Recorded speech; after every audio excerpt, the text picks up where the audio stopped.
Welcome back to the Mental Toughness Podcast. This is Matt Phillips, and I am fired up to be with you today.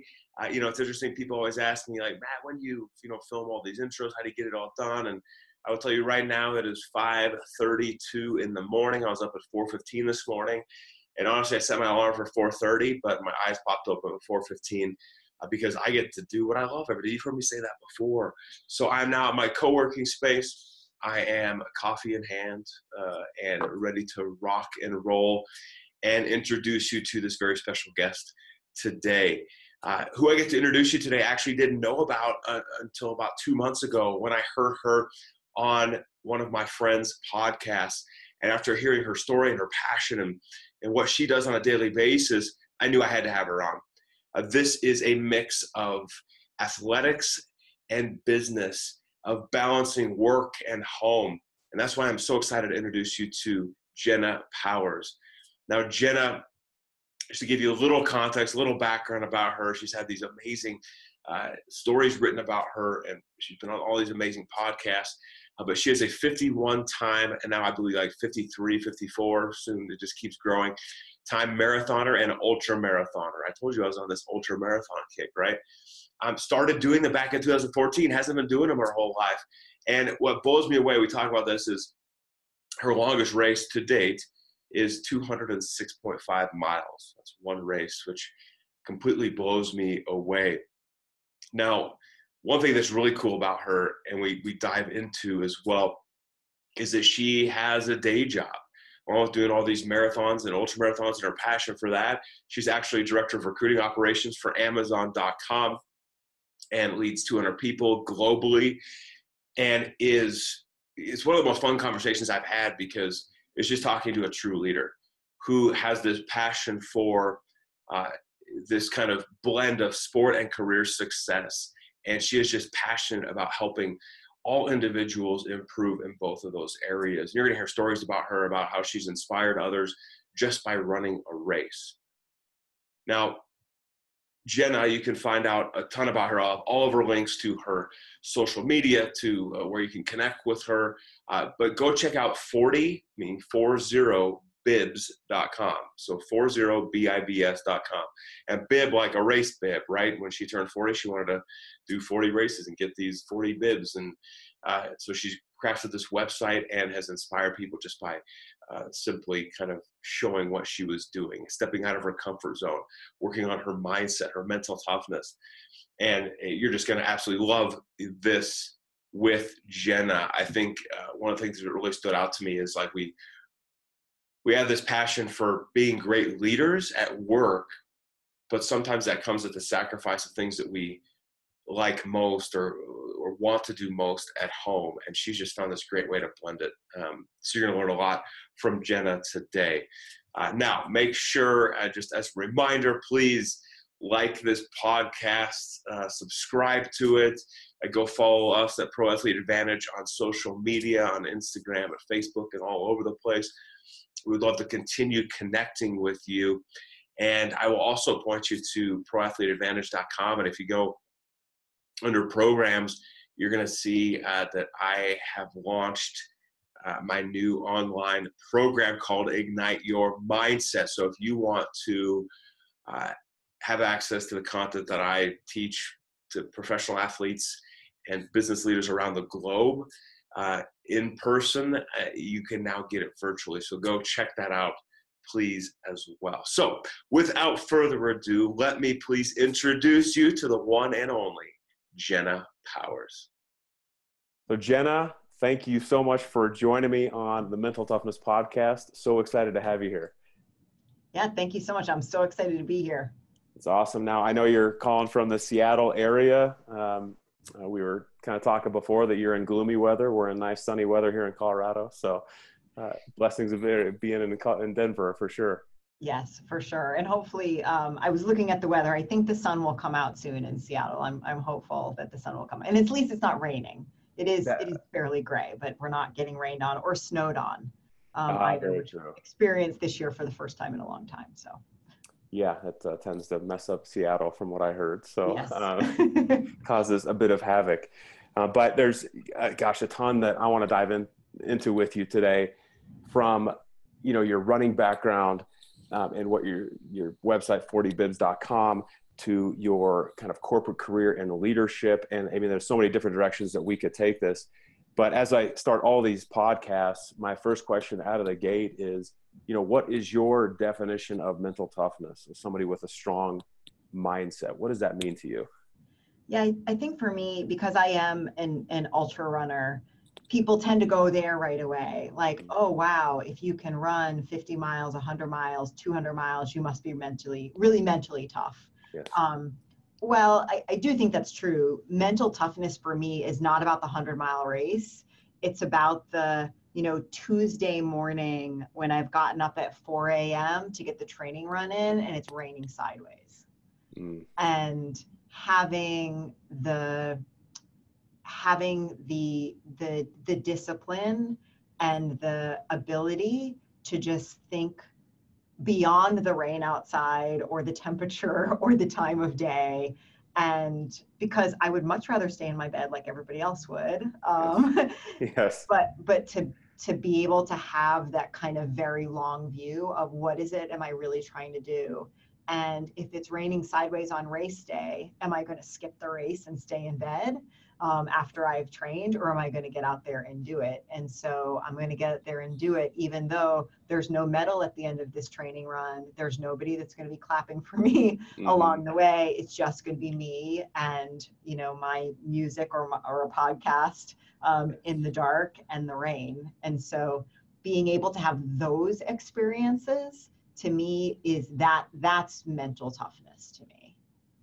Well, it's such a great point, right? Because we all think of the end result, right? So we think of the Super Bowl, we think of the ultra race, and the day of the race, and it's like how quickly we forget what it took to even get to that point in the first place. Yeah. Because we're so focused on that race and the sacrifice it takes to, I can't imagine, you and I were talking before, my first 50K is coming up, ultra race. And so trying to get mentally and physically prepared for that. But I mean, the longest race you've run is 206.5 miles. Yeah. Which to me is unbelievable. Right? 96 hours and 54 minutes. 96 hours and 54 minutes. Of pure bliss, right? I imagine. Of absolute bliss every single minute. No, that's not true at all. I know. I imagine there was a little bit of doubt, a little bit of questioning maybe why you're doing this as you're at different stages of it. That I can't imagine the sense of accomplishment to complete a race like that. But, let's talk race day, because I really want to dive into like those training runs, because I think that's such a teller for life, right? Yeah. We focus on the end result, but it's like, what about this journey along the way? But what is it like to finish an ultra marathon, whether it's 50, 100, 200 plus miles? What is it like when you cross that finish line for you? Yeah, it's so interesting, Matt, and I feel like I'm getting all like philosophical and, kind of weepy in my head. Is the races that are the most powerful aren't necessarily the distance races. Like it's not like, well, the 200 was way more special than a 100, or 100 was way more special than any 50K I ran, or it's not that at all. I think it's the ones where I had to overcome something during the race itself. And so the ones that have been the most memorable, yes. And the ones where I have kind of felt the most crossing the finish line. I think certainly, the 200 miler for sure. It was 200 miles yes, in the remote wilderness, 42,000 feet of climbing. Holy moly. Yeah. And I didn't have a pacer. I had a crew, but I did not have a pacer for that. So I had a couple of stints where I was 8 hours by myself.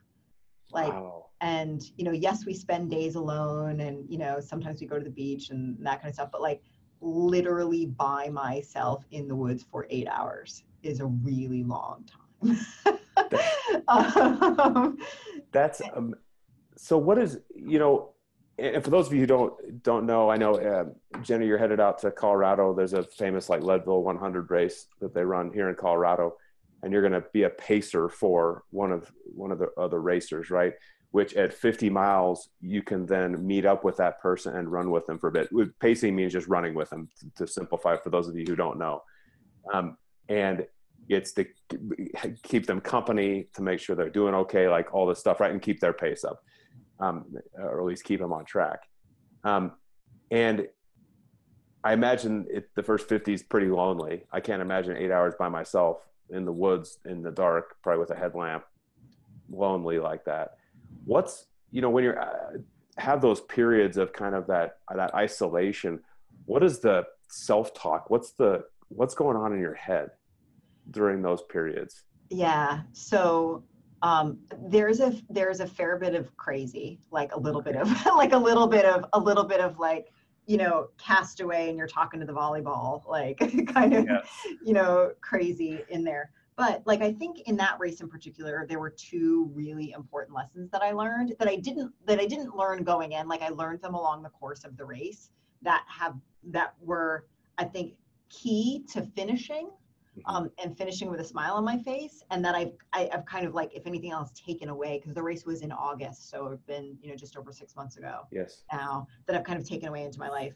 And the first one is about staying in the moment. So when you're out there, you have, your only opportunity for interaction with others, unless you literally run into another runner on the course, is the aid stations. And in this particular race, they are many, many, many miles apart. Yes. This is not like a beginner race, which is hence the reason why I wind up 8 hours by myself, kind of like without human contact. But you have these rough course descriptions about each leg of the course between aid stations, and you sort of know how much climb is there in that period, and roughly some of the features, like, well, okay, like 7 miles in, you're going to pass a lake, type thing. Okay. But the thing is, and this is true of any trail run, it's not like a road run. So you're not going to set your GPS and at exactly mile 7, because that's what they said, that's what you're going to find. Your GPS is going to be wildly off. The description's going to be off. You're going to have been looking at the mountain and missed the lake. Like there's a lot of that kind of stuff that happens. And so what I found in the first day and a half of the race is I was very focused on what's next. Like, I'm supposed to be climbing. Why aren't I climbing? I'm still descending. I shouldn't still be descending. I should be climbing now. What time is it? Oh my gosh, I should be climbing. Where's the lake? Where's the lake? The lake's supposed to be halfway. I should be halfway already. Where is the lake? The lake isn't here. Like, Is that a pond? Is that a lake? Yeah. Exactly. Like, and it's not about getting lost, because the course is a little bit about getting lost. I think there's always a fear of that, but the course is very well marked. Sure. It's more about like getting spun up in your head about what you should be doing at this moment, and you're not doing it. Yes. And I realized, again, about a day and a half in, that makes for a really unpleasant experience, to be just obsessed with whatever you think you're supposed to be doing, or whatever is coming next, because it doesn't matter. You're out there. Like it doesn't matter whether or not you're climbing or descending, or you think you should be climbing or descending. Like, you're doing what you're doing. Yes. So I started to talk to myself and say, like, whenever I found myself starting to think like, why am I climbing again? I should have been done climbing already. Think like, just be here. Like, you're climbing. That's it. Like, you're just climbing. Or like, don't worry about the lake. Like, the lake will be here when the lake is here. Like, yes. Don't worry about the lake. And so I think staying in that moment, which takes up a lot of mental energy, but if you can get there, it also releases a lot as well. Like, you're not spinning so much in your head, you're present. And I think being present was huge for me.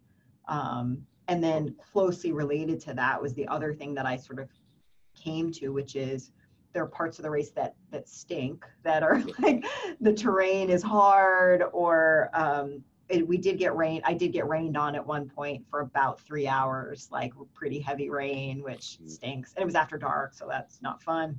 Yes. But just telling myself, like, as much as it sucks to be out here right now, like, it's going to be 2 weeks from now, you're going to be sitting in some meeting again on like Wednesday afternoon, wishing you were out here in the rain right now.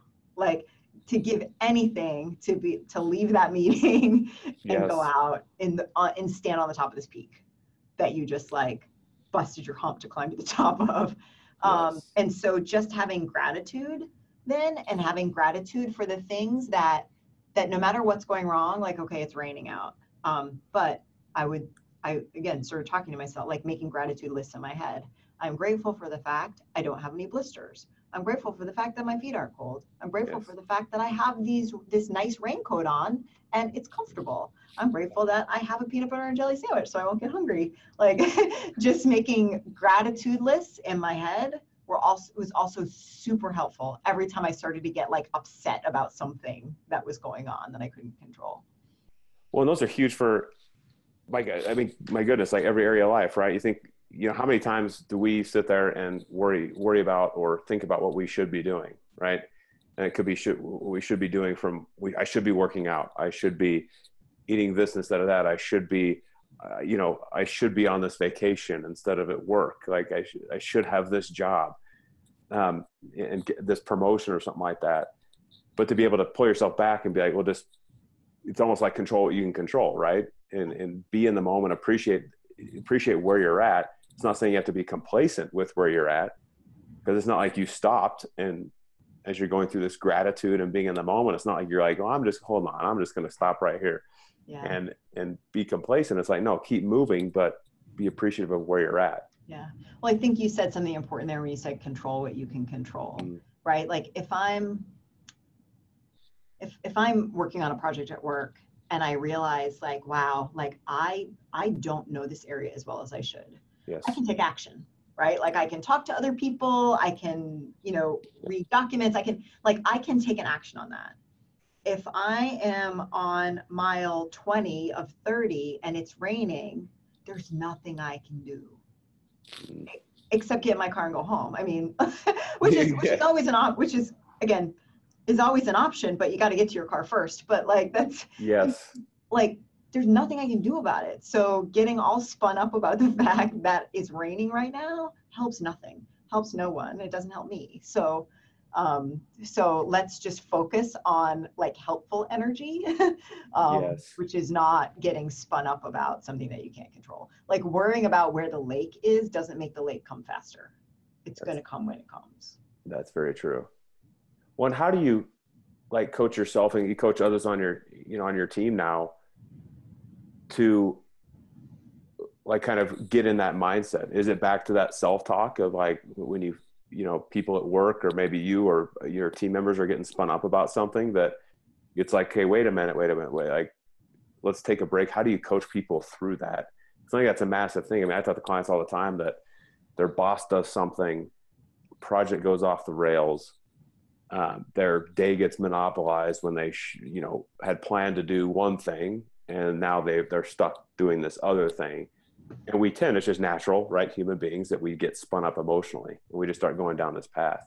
So how do you like coach yourself, coach others to kind of be like, pump the brakes a little bit and let's look at this differently? Yeah. I think it's about like, there are always choices no matter what.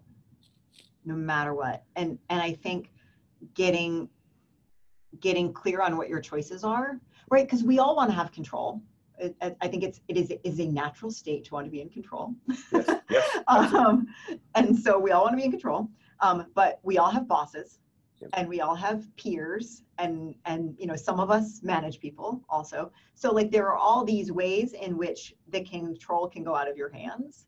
And I think that it's in that people get spun up. It's that sort of feeling of loss of control. And so for me, it's about, for myself and coaching other people, like what can we control? Because the answer is never nothing. Like there is always a litany of things you can control. Some of them very small, some of them very minor, some of them huge. Like you can walk out the door right now. Like that option is open to you. In the most extreme case, and whatnot, you can absolutely, your boss has scheduled a meeting and it throws, your kid's birthday party, like, up in arms. Like, well, do you just say, okay, and cancel your kid's birthday party and not show up? Or do you tell your boss, actually, I have, a commitment. Here's what I'll do. Yes. About that. Like, I think we have those opportunities 1,000 times a day. And it's important to realize that you have that control. Yeah, I think that's massive. I think I said before we started, like you are more powerful than you think, right? And I'm just such a big believer into, it's like you're talking, get to the facts, get to the information, get to the data, however you want to look at it, right? But when you're in that situation, get down to like, what can I control? And like write it on a piece of paper. Mm-hmm. Because then you see that for what it is, right? It's just something written on a piece of paper. It's a fact. And now you can make a better not emotionless, but like less emotion decision. Yeah. And what you need to do going forward. Mm-hmm. That's so interesting. So there was a story about you that I was reading, because when you look at what you do, you work full time, you travel quite a bit, you travel throughout the United States, you travel internationally, right? Yep. You're a busy person. You're also married. Yeah. You've got a busy life. Okay. But yet you somehow find time to run. Yeah. I don't get it. Where do you find the time? And I really want to dig into this of like, I was reading a story about you, how, if there's a meeting that your boss has booked and it's going to get in the way of your morning run, you go through this decisioning process to be like, what do I do here? Like what is sacrifice one way or the other? How do you approach like kind of that prioritization, that management work versus running to ensure you're accomplishing the goals you set for yourself? Yeah. I think for me, my work is very important to me, like very, very important to me. And in that, my team has 225 people on it. So it's a large team. I care deeply about my team and care deeply about my direct reports as well. So I put that out there because work is something I take very, very seriously. I think for some people who are involved in running or athletics, many of whom are far more accomplished in the sport than I, kind of purposefully have very kind of low impact, low stress jobs so they can focus on running. Like I say to say, like, my job is very important to me and there's a lot going on. So work is a priority. Yes. Outside of work though, running is also a priority. And I make it a priority because for me, running and racing makes me better at work. And it makes me better at home. And so for me to sacrifice the running, I know the impact is then a sacrifice on my effectiveness at work as well. Mm-hmm. And so I think the thing for me is, it goes back to the control thing. Nobody's going to control my schedule but me. So I have to be the one responsible, and I have to be the one that sets those boundaries, because nobody's going to set them for me. And I think from there, it's about doing, I like to say, what feels good. Yes. So for me, I'm a morning runner. I run really early in the morning before work. I have been an early riser my whole life, ever since I was a very small child. Okay. So for me to get up very early in the morning is not a sacrifice. It feels good. I don't have a problem with it. Other people are night runners or people that work out at night. They love it. they don't feel like, for me, like I am useless, like utterly useless after 7 p.m. Like just, I'm asleep at 8 o'clock. Like I'm not far behind at 9. I can't do it. Like it doesn't feel good. So one is like knowing me. Okay. I'm an early morning runner. Yes. That's what works for me. I've had roles where I've had all domestic teams. And so it's a little bit easier to get up and run, and then you can sort of start your work day at 9 a.m. Yes. Currently, I manage part of my teams in Europe. I can't start my work day at 9 a.m. because that's the end of the day in Europe, and I need time with those teams. And yes. I took the role I'm sitting in right now. I started back in August, and it was a big adjustment to figure out, because all of a sudden, meetings at 8 a.m., fine, but all of a sudden there were meetings on my calendar at 7:30 and 7 a.m. and like that becomes untenable for me. Yes. With my running schedule, it's too early. And yes. So I started to think about, okay, like what can I control? Like I can't ask my Europe team to work at 8 o'clock at night, because that's the same as them asking me to work at 6 o'clock in the morning. Right. So like right. that doesn't work. But you're the boss. Come on. No, I'm kidding. No, not okay. Doesn't make for a good boss. Right. You know, so how do I do this in a way that feels good? That's not sacrifice. And what I landed on is, because you're right, you started with like, I do not take meetings in the office before 8 a.m. I don't. If a meeting must be scheduled before 8 a.m., which again, with a global team, sometimes that happens, I will arrive late. I will call in I ride the bus every morning. I will call in from the bus. I will not participate because I'll just be listening because I'm on the bus. I'll get there by 8, but I won't be there before. And so I'm adamant about that. But then the other thing that I do is I work a shifted schedule on Tuesdays. So the time that I would, on Wednesdays rather. So the time that I would normally get up and run, I get up, take a shower, and begin working from home. And my day is done at 2. Hard stop, 2 p.m., day is over. And in the afternoon, I go running. And I take that run in the afternoon that I normally would have taken in the morning before work. And that gets me extra hours, gets me about 4 extra hours on Wednesdays with the Europe team that I wouldn't normally have had if I worked sort of normal, you know, Seattle business hours. And so, but I control that, right? Like I could have said like, well, I guess I have a Europe team, so I have to just start meeting at 7 a.m. Like, but you know, I was the one that said like, that's not going to work for me. So where does your courage come from? Because there's a lot of people in the business world who they're like, yeah, I hear you, Jen. I get it. Set your own schedule. You know, it's like non-negotiable. Say something to your boss of, you know, I can't make that work, but I'll do something else.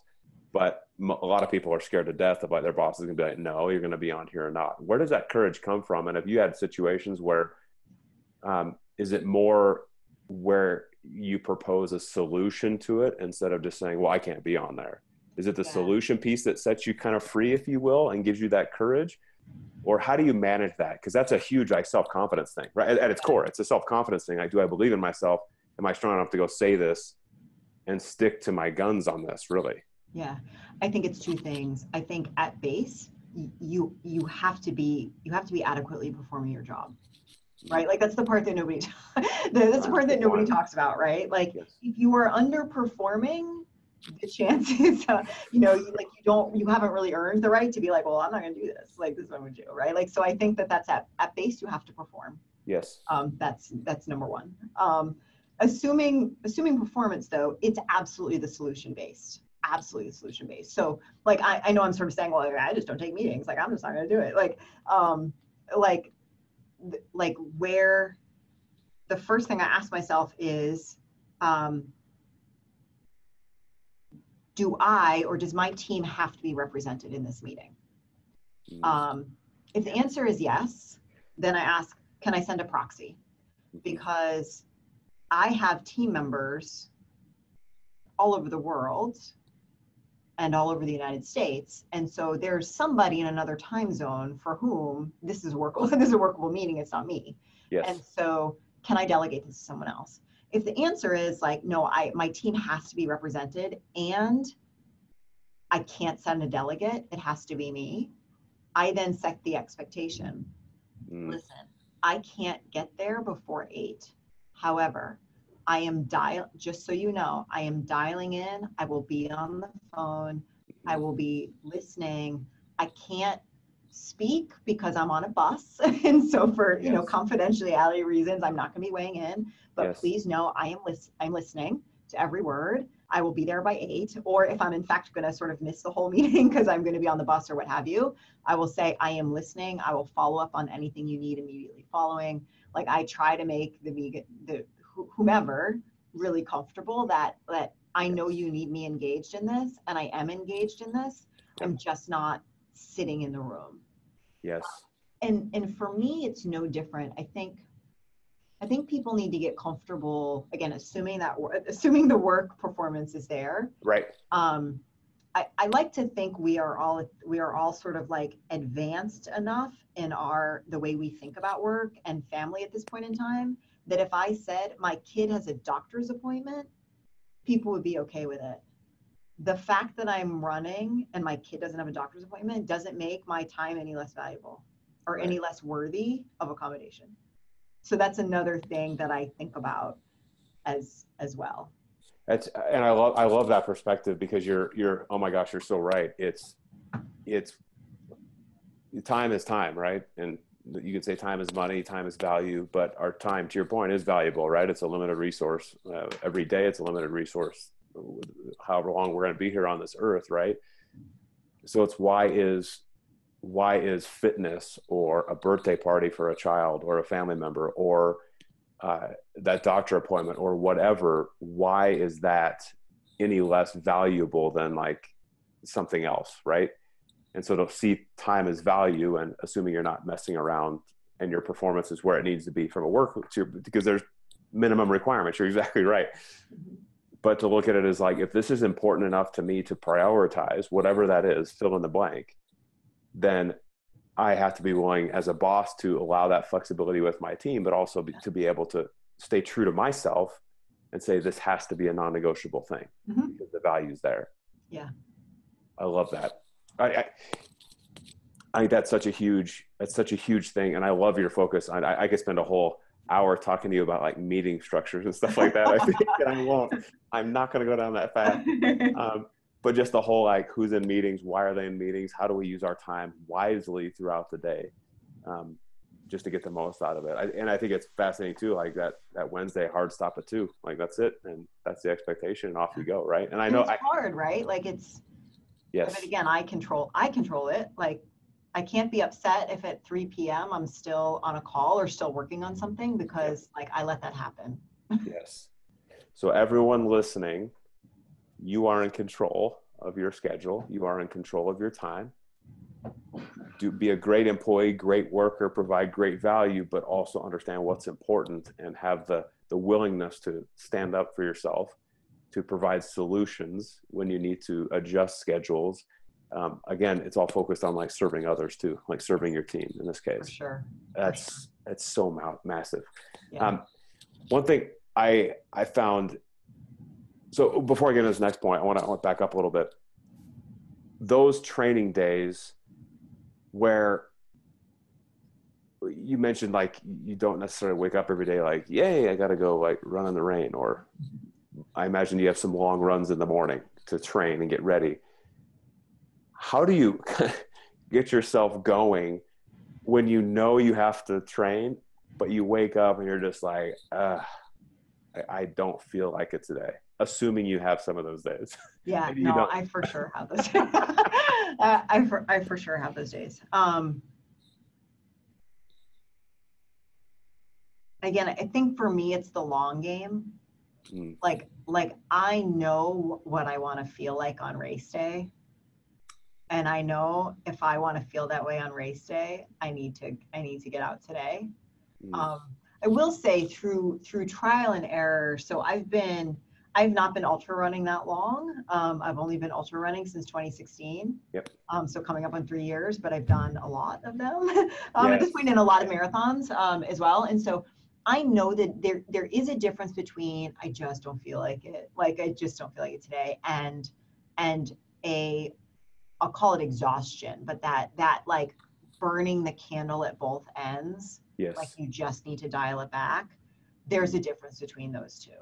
And the second one is for sure real. Like it's for sure real. It's how people get injured more often than not. Yes. It's how things really start to fall apart kind of mentally and physically and at work. Yes. And so recognizing the difference between it's cold out and I just want to stay in my bed because it's warm. Or like, I'm a little tired and if I stayed in bed, I could sleep another hour. Like the difference between that and the difference between like, you need to slow down or bad things are going to happen. Right. And so if it's the former, if it's the like, I just don't really feel like it today. Like, I just don't give myself much of an option. Like I get up and go, because I think for me too, like when you have that moment of lying in bed of like, should I or shouldn't I? Yes. For me, the shouldn't I, it goes to like, so I'll just get up and take a shower and go to work. You know what I mean? Like that's the option for me. I'll just go to work really early, or Yes. I'll go for a run. Well, that's an easy winner then at that point. Not that I don't love work too, but like if given the option, I'd much rather be out running than being at work. So let me just go get the run in. And you never feel bad, right? Like no one has ever said, I wish I didn't work out. Like I wish I hadn't taken that hour. Yep. Nobody ever says that. That's so true. It's like, darn it, why did I eat that carrot? Why did I lift that way? Yeah. Exactly. Shoot. Exactly. That's so true. A kind of random question. Do you drink alcohol, or do you try to avoid it, or what's your... I do. No, I do. I enjoy a glass of wine, a glass of whiskey, and all those sorts of things. Okay. For sure. Yeah. Yeah, I'm always curious. I was having a conversation with my friend. I know that was a little random, but with my friend today about just him giving up drinking and stuff like that. And I'm just very curious as ultra runners, just what sacrifice versus what's not. So that was the basis. So I eat pretty healthfully all the time anyway. Yeah. I'm sort of predominantly vegan diet all the time. I do enjoy a glass of alcohol here and there. Yep. But before an A race, so like before a really big race that I really care about, I'll go anywhere between 2 and 6 weeks. I call it on restriction. Like I'll put myself on restriction. And I will go strict vegan. So no animal products whatsoever, no caffeine, no alcohol, and no sugar. Interesting. Yeah. And so that's the only time. And it's a short window, like relatively short window, Sure. right, like before the race. And interesting. Yeah, get super, super strict on that. Do you do caffeine during the race at all? I don't, but only because I have a really hard time processing sugar on long runs. Okay. It makes me really, really ill. I've learned through much trial and error. Okay. So best caffeine source is Coke, right? Like yeah. And it makes me sick from the sugar. And then I don't like black coffee. I like coffee, but I like it with a little bit of sugar. So sweet. Yeah, I get it. Yeah. Yeah. So in the races, I tend to avoid it, but it's for the sugar reason. It's not because of the caffeine reason. Gotcha. Okay. Interesting. Yeah. I'm formulating some different things on my end. So yeah. So I know I should have told you I was going to flip this around on you because you have your first 50K coming up. And so try it all. When anyone says to you, you have to eat X, you have to drink X, ignore them. That's horrible advice. Everybody's stomach is completely different. And what one person will swear by will leave you backed up against a tree at mile 20. I promise you. Good point. So get it done now. Try it all. Try all the sugar. Try none of the sugar. Try liquid calories only. Try only water. Try try the pizza. Try peanut butter and jelly. Try everything. That's great advice. Your stomach will tell you what you want to eat and what you can eat, what's good for you. I'm sure I'll email you one of these days. I made it a half mile. That pizza's not going so well. Yeah. That's a great bit though, right? Because it's try things, see what sticks, make an adjustment, find that right formula. Yeah. That's so interesting. So let me ask you this. I found this quote and I just absolutely love it. So I want to read it and then have you touch upon it a little bit. But it's from this article, and it says that she, being Jenna, also believes that fear of failure holds back many women in all aspects of their life, so they don't even dare to try something new or difficult. And then the quote: "Failure is a natural step in finding success and other opportunities. I've had racing success and racing failures. I'm not afraid of failure. I just correct, improve, and try again next time." It's the same with work. I think I've been successful at Amazon because I'm not afraid to fail. When it happens, I do the same thing as I do on the race course: correct, improve, and try again next time. And I just love that quote because so many things stick out in that, right? It's this fear of failure and how do we work through that? It's getting into kind of men versus women, like in the workforce versus racing. Talk to me a little bit about kind of that quote, kind of what that means to you, how you have kind of overcome failure in your past and how you leverage that today in racing and work. Yeah, I think so. So for me, it goes back to risk. Like it's rooted in risk, right? Like if you're failing, it's probably because you've taken a risk. Yes. And I think we all think risk taking is inherently good. Like I'm not going to argue that. Like I think there's science behind it and whatnot, but I think we all inherently recognize that taking risks is good. And it's risk reward. The bigger risk, the bigger the reward. Yes. And I've absolutely taken risks in my career. I've said yes to big, high-profile projects. I've knocked some of them out of the park, and I've been like an utter failure in others. And I think, and people ask like, well, how do you like? I want to get comfortable with risk taking. Which I read this quote, it's not from me, but this quote that says like, that's a ridiculous statement, first of all, because like, if you're comfortable, it's not a risk. Mm-hmm. So this idea that you're going to get comfortable with risk taking is just like, you're focused on the wrong thing. Yes. And so rather than getting comfortable with taking the risk, you need to be comfortable with the possibility of failure. And I'm stealing that from one of my direct reports, Nancy, who said that. Yes. Shout Nancy out because she's actually the one that said that, not me. And so this idea of like, okay, well, how do I get comfortable with the prospect of failure? And for me, running has been an amazing platform in which to do that. Amazon signs my paychecks. If not, not pick a race sponsor, right. sponsor, right? Like obviously for some people that is their livelihood. They need to win yes. To put food on the table. I am not one of those people. So for me to go out and do a really scary race, there is no consequence of failure. Nobody cares. Nobody cares that I have come in second to last at the race, which I have. Like nobody cares that I took a wrong turn and went 10 miles off course and missed the cutoff and DNF'd, like, which I have. Yep. Like nobody cares. It took me a stupid amount of time to finish because the conditions were bad and I was having an enough day and like nobody cares about those things. That has no impact on like my ability to feed and clothe myself. Yes. And, manage the people I care about and like all of those kind of things. And so like, if you can find something where there's no risk, like the failure there has no impact on anything. So what a great place to practice and try and feel the scariness yes. of clicking like, sign up on the race. Yes. Feel the scariness of visualizing, feel yes. the scariness of showing up at the start line and feeling like you're going to be sick because you're like, oh my God, like this is happening and I can't really stop it now. Like this is going to happen.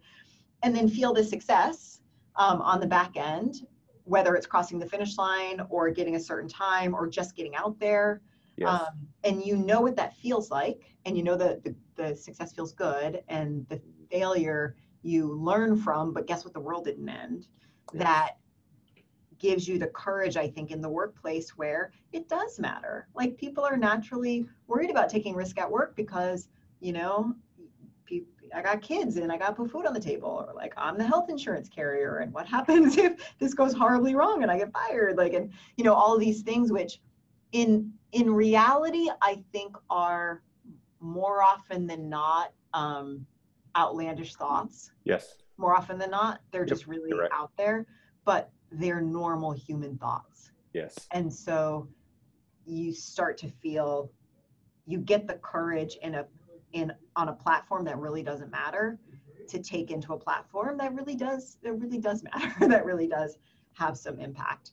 And then you get some failures there too, and some successes, and you realize like the world doesn't end, and people yes. still, your leaders are still invested in you, even if you didn't deliver what you thought you were going to deliver, and you just like you learn. Same with the race, you learn like what didn't go well, what should I have done in hindsight, and you take that into the next thing. Well, I love that, right? Because it's almost like a safe place to fail. right? Yeah, Now, for sure. some listening who would never attempt an ultra race at all are probably thinking like, wow, that's just insane that someone would take an ultra on, right? So I would never do that. But because I think fitness is such a fascinating place to experience that risk, and it's a safe place to fail, right? In a lot of cases, hopefully if you have the right trainers and right people around you, you're not going to put yourself in a horrible position where you really do hurt yourself, right? That's not the goal. But to have a place where you can fail, so it becomes a bit more comfortable, becomes a bit more familiar, the feeling, as I imagine that over time, as you've run more and more of these races, I mean, just looking at what you've done so far, 51-time marathoner, right? 53 now since I 53, yeah. So, I mean, that's crazy, right? By the time I send you an email, I've run 2 more. I know. So, and I knew I was going to be off on that, but it's that now you know what it feels like, and you can take that other places. So when that crops up at work, yeah, because we all have feelings, right? They've done like great kind of studies and stories about Olympians and all sorts of other athletes, but they'll ask them before races or a competition, like, are you nervous? And the most successful athletes reply, no, I'm just excited. Yeah. And knowing the body has the same physiological reaction if you're nervous versus excited, right? Heart starts to race a little bit. Maybe you start sweating. The body has the same reaction. But what is the perception of that, right? So they've felt the nerves, they've changed the self-talk, but they know what it's like. So they know when that feeling comes up again, they know how to define it that time, the next time around, right? So it's just excitement. That's all it is. The nerves are gone. It's just excitement. I think that same thing true of like with those risks. It's fascinating because that same thing happens. Like heart starts to race. Oh my gosh, should I do this? Should I not do this? And it could be something massive or like really small. Yeah. But to get familiar with that of like, oh, here it is again. And that's all right. Been through this before. Let's keep moving forward and take the risk, right? You never know. Also, when I think about the failures, you never know when the lessons that you learned there are going to come up and make you a success next time around. Like I think about, I had this, probably my most traumatic race experience was in 2017. I had 100K in Arizona. The weather was supposed to be really bad. The weather was really bad. I finished the race, but I finished with hypothermia and was put under medical care and like just nightmarish for many, many reasons. I did a lot of things wrong also, like in that, and that was in February of 2017. In about a year later, in April of 2018, I had been signed up for a 100-miler. I thought I could go under 24 hours, which for listeners that aren't familiar with 100-milers, like sub 24, like 24 hours is sort of like a benchmark. Like if you can do sub 24 as a non-elite, that's that's sort of an impressive finish. And so I thought I could go sub 24. I thought I was trained for it. I could do it. I knew the course. And as the days crept closer, the forecast was 22 hours of rain. And at 2 p.m., the temperature was going to drop from approximately 55 degrees and settle at 30 overnight. And I was like, that's a recipe for hypothermia. Like that's like nothing good is going to come of this. And so I just decided, like, you know what, like throw 24 hours out the window. Like I'm not going to worry about it. I'm going to worry about staying safe. I'm going to worry about like not ending up under medical care. Yes. And I can get really upset and angry about the fact that it's going to rain, but like it's going to rain. So there's not anything I can do about it. And I just like was super dialed into the hour by hour weather forecast. I knew what it was going to do every hour. I knew what clothes I had with me. I knew what I needed to do. It did in fact rain for 22 hours and then it snowed for an hour. I missed 24 hours. I finished in like 24:43, but 57% of the field dropped out. Wow. And I was the 8th woman overall to finish. Wow. And so I think about, had I not gone through the 100K when I got hypothermia in the rain and did all those things wrong, maybe I would have been part of that 57% that dropped out, or the 100. or like I certainly, and I made the choice coming into the last leg of the race. I looked at the clock and it had finally stopped raining or snowing. And it was 30 degrees in the middle of the night. And I said, I have a choice. I can just keep going, like blow through the aid station and just keep going. And I can probably make 24 hours, or I can stop and change my clothes and put on something dry. And I won't, I don't think I'll make 24 hours. And I decided it's more important to be safe, and it's more important to enjoy myself for the rest of this race than be miserable and risking hypothermia and just to make 24 hours. And so I stopped and I changed, and it was took me almost exactly the amount of time to change as I wound up finishing over 24 hours. Yes. So, but it was the right thing to do for sure. But again, like I navigated that race really, really well. And I did it because I had failed so horribly at the 100K, because that was such a disaster. Well, it's such a massive mindset, right? It's you fail and you have that choice to look at it as a negative, or you have that choice to your earlier thing. We all have choices, right? Or we can choose to look at it like, what do I need to learn from this?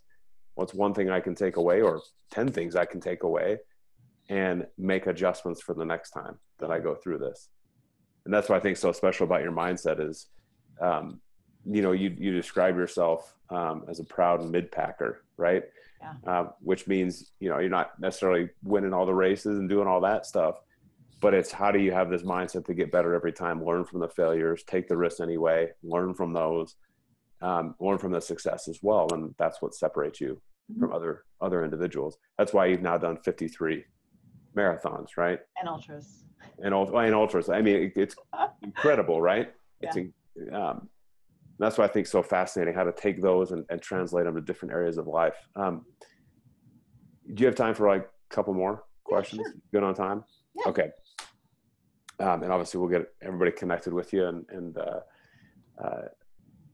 all that, but it's interesting. One thing that you talked about as well was, again, this is really interesting. There was a quote that you said that around like sharing stories. So the power that like people's stories have had on you to take risks in your life, right? And this quote was saying, people have been so willing to share their stories, everything from a woman saving for IVF treatment to a 16-year-old nonverbal autistic boy running his first half marathon. And how racing has taught you to take risks, to believe in yourself, and be unafraid of failure. And you're with us today, obviously sharing like your story, right? Something you're passionate about, the good, the bad, the ugly, everything in between. And I'm such a big believer in people sharing their stories, because we can learn from everybody, right? Just like I'm sitting here taking notes, and you can't really tell, but at least I don't think it's on screen, but I'm sitting here taking notes, right? Because the reason I do this podcast is to learn from others. And I'm learning from you today.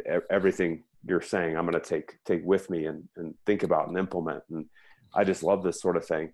But for you, who's one person whose like story has just had a massive impact on you, that has, maybe created you to be the person you are today, or motivated you to do a race? Like, what's one kind of story that you've heard or talked to someone that's just influenced the way you approach things? Yeah, that's a great question. I think for me, I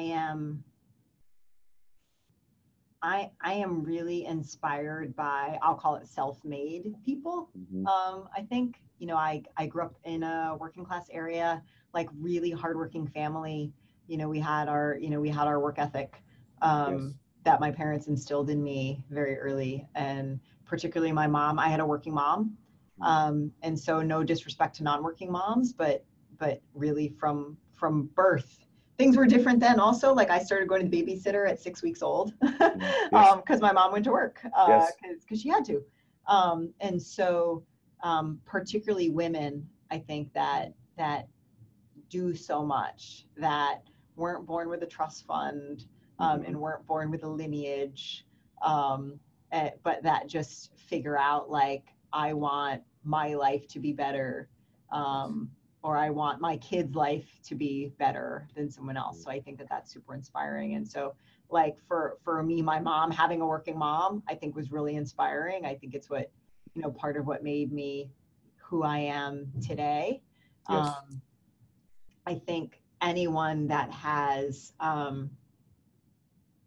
anyone who I perceive to be sort of a regular person who works through adversity, which is also always a big thing, right? Because I think we have like stereotypes, or we have impressions of other people that may not necessarily be the way that it is, which is why I'm really vocal about like, look, I run at the middle of the pack. Like I'm never going to break a world record. Like I'm never going to qualify for Boston. Like it's just not gonna, it is not gonna happen. But I can, you know, I can win a race with 30 people in it. Yes.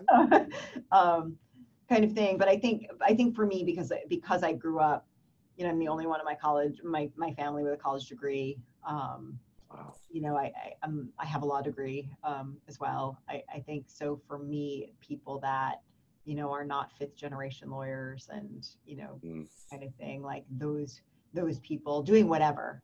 And the risk takers in that as well, you know, the people that have, you know, walked away and hung a shingle to do whatever it is that they love, whatever that thing is, I think are really, really inspiring to me.